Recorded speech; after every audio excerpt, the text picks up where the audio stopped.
There's a concept of DevOps and obviously MLOps. What are there any similarities or differences between the two? MLOps is basically DevOps meeting machine learning.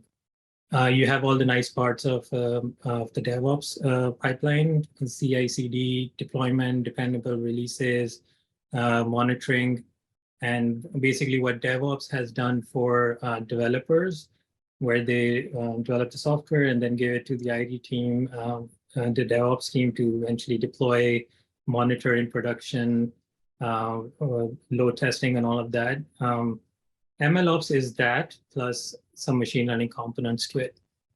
And most of the differences between MLOps and DevOps, it contains of 5 different parts, roughly. Number one, team skills. So in MLOps, your team is structured differently than in DevOps. Now you have data scientists in the mix.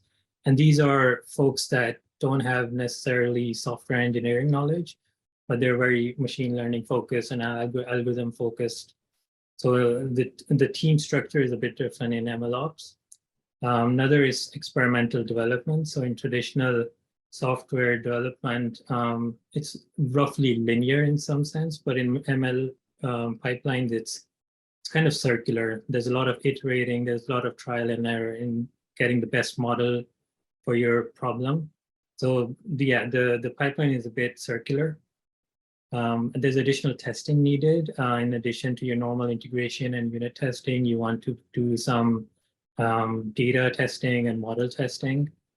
Then you also have deployment. So you want to be able to deploy really fast, but you also want to be able to rerun the deployment based on signals that you see in production. When you're monitoring your model in production, there might be signals where you want to retrain your model because your model is moving away from what it's supposed to be doing. So there's like this feedback loop in deployment that also needs to be done in MLOps. And then you also have monitoring. So you're monitoring for extra metrics now, in addition to the normal software health and traffic and memory and all that. You have extra metrics to monitor for machine learning. That could be prediction quality and model performance and things like that.